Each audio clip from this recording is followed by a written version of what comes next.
Praise the lord. ఈరోజు దేవుని వాగ్దానం ఆదికాండము 18వ అధ్యాయము 14వ వచనము. యెహోవాకు అసాధ్యమైనది ఏదైనానున్నదా?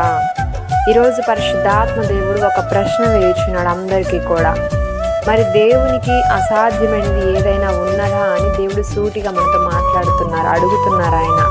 ఎందుకనంటే చాలామంది జీవితాల్లో ఇది జరగదు, ఇక ఇది ఇంతే, ఈ పరిస్థితి ఇక మారదు, ఇది ఎవరి వలన కూడా కాదు అని అనేక రకాల ఆలోచనలతో ఉంటారు.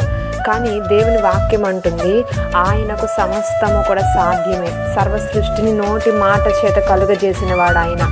నిన్ను నన్ను కేవలము మట్టితో తీసుకుని బొమ్మను చేసి జీవవాయువుని ఊది సజీవులముగా లేపినటువంటి వాడు ఆయన. సర్వ సృష్టి మొత్తాన్ని, ఆకాశమును, భూమిని కేవలం నోటి మాటతో కలుగజేసిన వాడు. అంతేకాకుండా ఎన్నో అద్భుతాలు ఆయన చేశాడు. ఆయన అద్భుతాలన్నీ మనం జ్ఞాపకం చేసుకున్నట్టయితే లెక్కించలేము. చనిపోయినటువంటి వారిని సహితం మృతులలో నుండి లేపినటువంటి దేవుడు ఆయన. అటువంటి గొప్ప దేవుడు మన పక్షాన ఉన్నప్పుడు మన జీవితంలో ఇది జరగదు అని దేనికైతే భయపడుతున్నామో వాటి విషయంలో దేవుడు అంటున్నాడు, యెహోవాకు అసాధ్యమైనది ఏది కూడా లేదు కదా అని అంటున్నాడు. ఈరోజు నీ జీవితంలో ఆయనకు అసాధ్యమైనది ఏదీ లేదు. సమస్తమును కూడా సాధ్యం చేసే దేవుడు. ప్రార్థన, విశ్వాసము మీద మనం ముందుకు సాగినట్లయితే సమస్తము కూడా సాధ్యం చేస్తాడు. అబ్రహాము జీవితంలో 90 సంవత్సరముల వయసులో కూడా దేవుడు అతన్ని దర్శించి అసలు స్త్రీ ధర్మం ఆగిపోయినటువంటి శారా గర్భమును దర్శించాడు ఆయన.